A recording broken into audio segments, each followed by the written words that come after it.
الحمد للہ رب العالمین والصلاة والسلام علی نبینا محمد صلی اللہ علیہ وسلم وعلی آلہ واصحابہ اجمعین ومن تبعہم بإحسان الی یوم الدین۔ قال اللہ عز وجل اعوذ باللہ السمیع العلیم من الشیطان الرجیم من ہمزہ ونفخہ ونفثہ بسم اللہ الرحمن الرحیم۔ اللہ رب العزت نے سورہ حج کی آیت نمبر 37 میں فرمایا لن ینال اللہ لحومہا ولا دماؤہا ولکن ینالہ التقوی منکم کذالک سخرہا لکم لتکبروا اللہ علی ما ہداکم وبشر المحسنین۔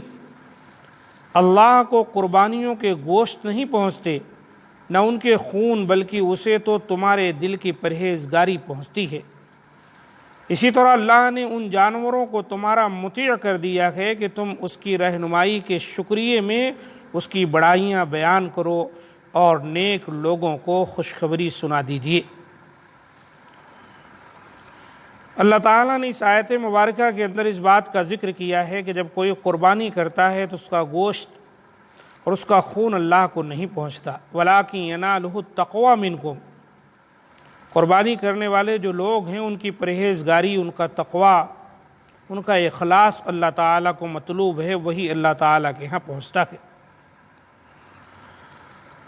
قرآن کریم میں یہاں قربانی کا ذکر مسائل حج کے ضمن میں آیا ہے، جس سے منکرین حدیث یہ استدلال کرتے ہیں کہ قربانی صرف حاجیوں کے لیے ہی ہے، یہ دیگر مسلمانوں کے لیے نہیں ہے، لیکن یہ بات صحیح نہیں۔ قربانی کرنے کا مطلق حکم بھی دوسرے مقام پر موجود ہے، جیسے سورہ کوثر کی آیت نمبر 2 میں اللہ تعالیٰ نے فرمایا فَصَلِّ لِرَبِّكَ وَانْحَرْ، اے نبی اپنے رب کے لیے نماز پڑھیں اور قربانی کریں۔ اس کی تبیین و تشریح عملی یعنی نبی صلی اللہ علیہ وسلم کے عمل سے ثابت ہوتی ہے۔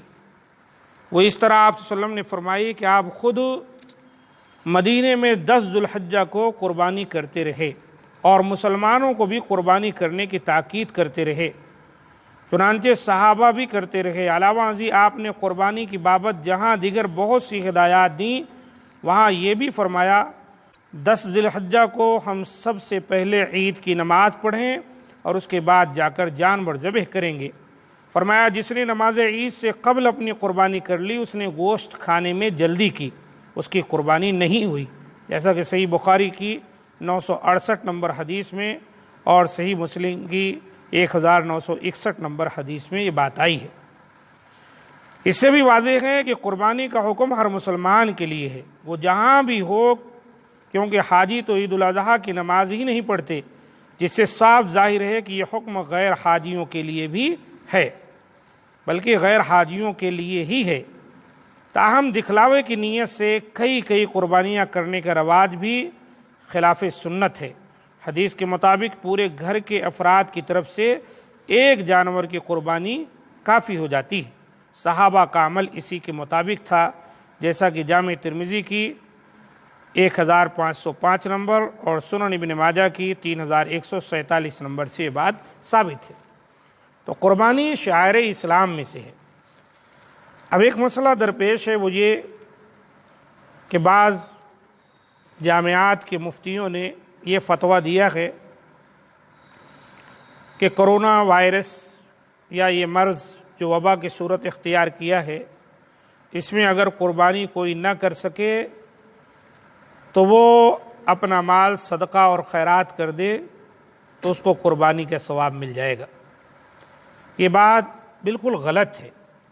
یہ دراصل منکرین و ملحدین اور مستشرقین کی طرف سے پیدا کیے جانے والے شکوک و شبہات کا پیش خیمہ ہے۔ یہ بہت بڑی غلطی ہے جو اس طرح کے جامعات ایسے فتاوے دے رہے ہیں کہ ہم قربانی نہ کر سکیں تو قربانی کا پیسہ غربا مساکین کو دے دیں تو اجر مل جائے گا۔ ہرگز ایسا نہیں ہو سکتا۔ ذی الحجہ کا مبارک مہینہ شروع ہونے والا ہے۔ اس ماہ کے شروع ہوتے ہی جدید تہذیب کا دلدادہ اور مغربیت سے متاثر ذہنیت رکھنے والا شخص سادہ لوح اور مذہب پسند مسلمانوں کا ذہن خراب کرنا شروع کر دیتا ہے کہ قربانی کی وجہ سے جانوروں کی نسل کشی ہوتی ہے، لاکھوں لوگوں کی یہ رقمیں بلا وجہ ضائع ہوتی ہیں۔ اس کے بجائے اگر اتنا مال رفاہ عامہ کے مفید کاموں یعنی ہسپتالوں کی تعمیر اور انسانیت کی فلاح و بہبود کے لیے خرچ کیا جائے تو معاشرے کے بہت بڑے غریب اور مفلس طبقے کا بھلا ہو جائے گا۔ یہ افراد بھی زندگی کی ضروری سہولتوں سے فائدہ اٹھا سکیں گے وغیرہ وغیرہ۔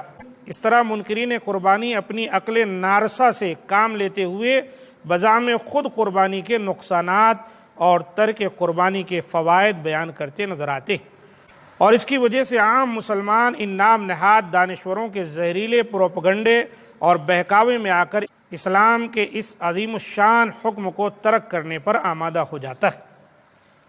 اگر ہماری جامعات اور ہمارے مدارس اور اس طرح فتاوے کی جو کمیٹیاں ہیں یہی ایسا فیصلہ دینے لگ جائیں گی کہ قربانی کا مال خرچ کر دیجئے تو آپ کو قربانی کا اجر و ثواب مل جائے گا، تو انہی منکرین اور ملحدین کی گویا کی تائید کر رہی ہیں ایسی کمیٹیاں۔ اس لیے ہم کو اور آپ کو اس سے بچنا چاہیے۔ رسول اللہ صلی اللہ علیہ وسلم کا ان دنوں یعنی 10 ذی الحجہ میں دائمی عمل کیا تھا؟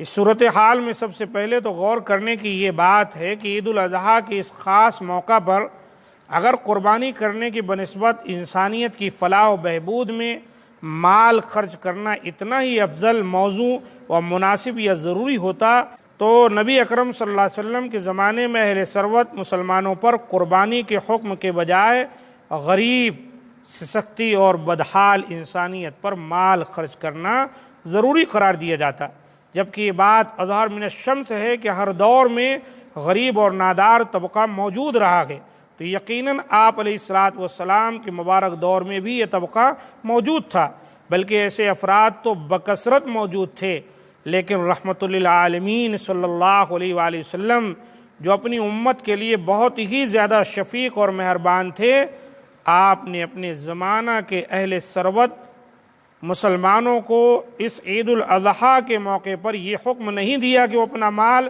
رفاہ عامہ کے مفید کاموں یعنی ہسپتالوں کی تعمیر اور انسانیت کی فلاح و بہبود کے لیے خرچ کریں، بلکہ یہ حکم فرمایا کہ اس موقع پر اللہ کے حضور جانور کی قربانی پیش کریں، اور خود رسول اللہ صلی اللہ علیہ وآلہ وسلم کا دائمی عمل ان دنوں میں قربانی کرنے کا ہی تھا، جیسا کہ پیچھے بات گزری۔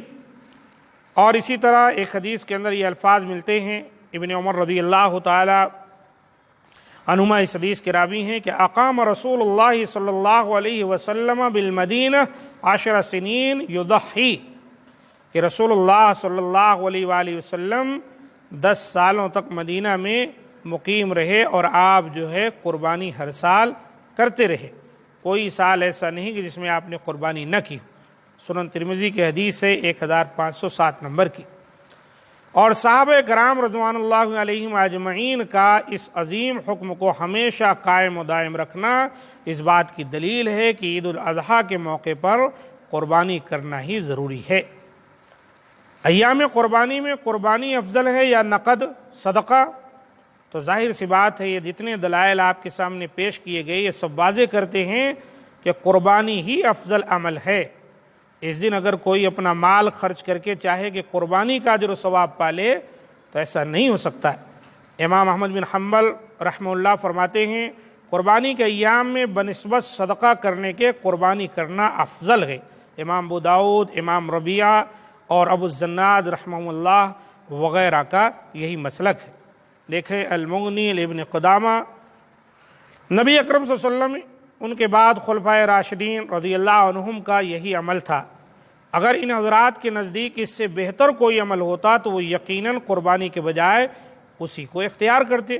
دوسری بات یہ ہے کہ ایسا کیسے ہو سکتا تھا کہ جب نبی اکرم صلی اللہ علیہ وسلم کا صریح فرمان مبارک موجود ہے کہ اس دن میں اللہ تعالیٰ کے نزدیک قربانی کے جانور کا خون بہانے سے بڑھ کر بنی آدم کا کوئی عمل پسندیدہ نہیں ہے، جیسا کہ حدیث سنن ترمذی کی ہے۔ اس طرح ہم کو اور آپ کو چاہیے کہ غور کریں اور ہم قربانی کا جانور خریدیں۔ قربانی کا جانور اس وقت دو شکل میں ہمارے پاس ہے، ایک تو بڑے جانور لیے جاتے ہیں اور دوسرے چھوٹے جانور ہیں، جیسے بکرا ہے اور بھیڑ ہے، دمبا ہے اور گائے، اونٹ۔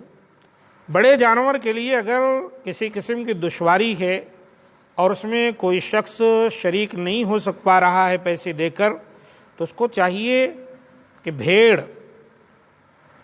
بھیڑ کا جو بچہ ہوتا ہے، اہل علم نے کہا ہے، بلکہ حدیث سے ثابت بھی ہے کہ 1 سال سے کم کا بھی ہے، بلکہ 6 مہینے 8 مہینے کا بھی ہے، تو آپ اس کو لے کر قربانی کر سکتے ہیں اور قربانی ہو جائے گی۔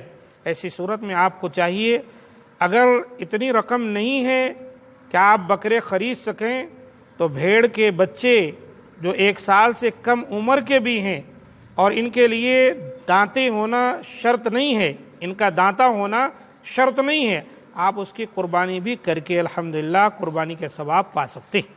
لیکن ایسا سمجھنا محض ان فتاووں کی بنیاد پر جو کہ صادر کیے گئے ہیں مفتیوں کی جانب سے، کسی جامعہ کی طرف سے، کہ جو قربانی نہیں کر سکتے وہ محض اپنے قربانی کے پیسے کو غربا مساکین پر خرچ کر دیں تو قربانی کا اجر پا جائیں گے، سراسر غلط ہے۔